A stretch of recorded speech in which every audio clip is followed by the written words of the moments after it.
Welcome back to the Horror Movie Files. Today's topic will cover the action science fiction movie Pacific Rim. This video will contain nothing more extreme than giant grotesque monsters fighting giant robots. With that out of the way, let's begin with SCP-ADC. SCP-ADC. Codename, the Kaiju Rift. Previous Object Class, Keter. Current Object Class, Somnum. Special Containment Procedures. Submarines belonging to Mobile Task Force Gamma-6 Deep Feeders are responsible for monitoring the oceanic tectonic plates where SCP-ADC portals manifest. They are to immediately alert site for any sightings of a portal and signal a high alert warning when the SCP-ADC-1 instance manifests. Afterwards, if SCP-ABQ or SCP-ABU are nowhere in sight, then SCP-5514 is to be deployed immediately. If SCP-5514 cannot be deployed fast enough, Mobile Task Force Ares 7 Heavy Metal will be deployed instead from the nearest base that employs MTF Ares 7 units. Whichever arrives first will act as a frontline assault against the SCP-ADC-1 instance, and the other will act as a reinforcement, should it be required. Mobile Task Force Gamma-5 Red Herrings is to be on standby in case the SCP-ADC-1 instance manages to reach the surface. Update 2018. SCP-ADC has officially been destroyed. However, though its containment procedures have been disregarded, it is to be classified as Somnum, not neutralized. The reason for this is that there is no guarantee that whoever or whatever created SCP-ADC will never come back. Countermeasures are already being created should SCP-ADC ever return. Description: SCP-ADC is an event where a portal manifests in between the tectonic plates within our oceans. Why it occurs specifically in between oceanic tectonic plates and almost never in the same location is unknown. After 5 to 30 minutes of SCP-ADC manifesting, a single SCP-ADC-1 instance will crawl through the portal and invade our world.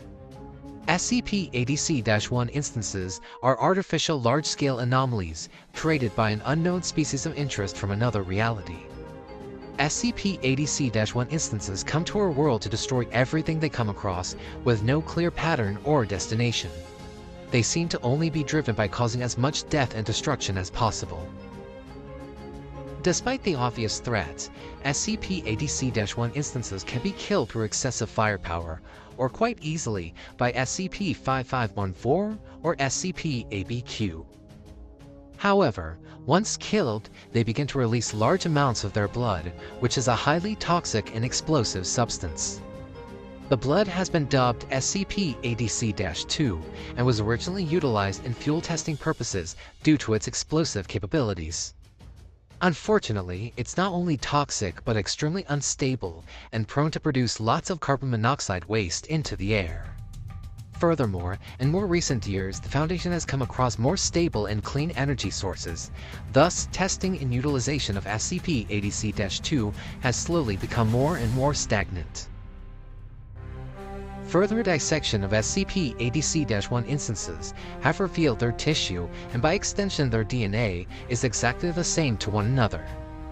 With a high possibility that they are clones, SCP-ADC-1 bodies were harvested from then on out to understand how the process works. Unfortunately, despite numerous testing and data recovered, the Foundation's own cloning methods could not be improved.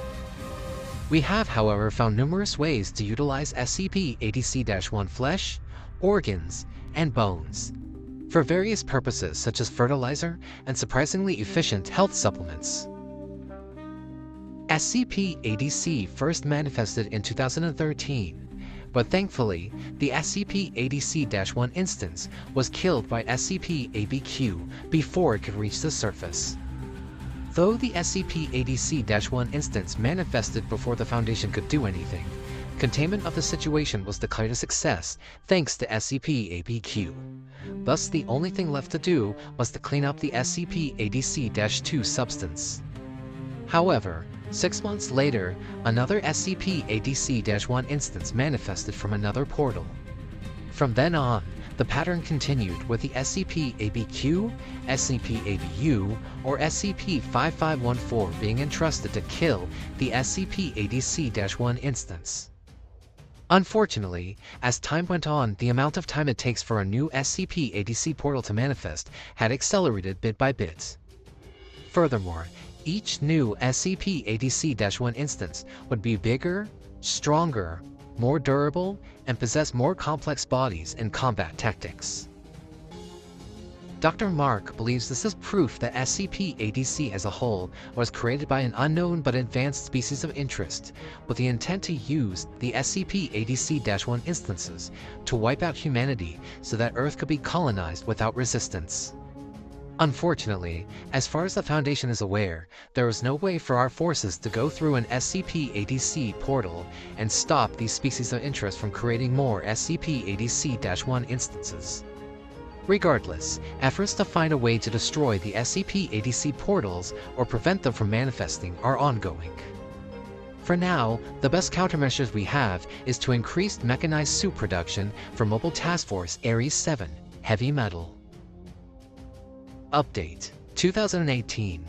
Somehow, SCP-ABQ knew where SCP-ADC was going to manifest and swam towards the location before the SCP-ADC-1 instance could breach into our world.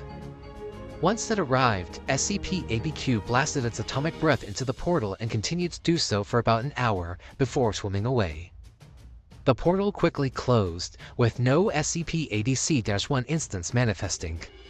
No new SCP-ADC portals have manifested since then.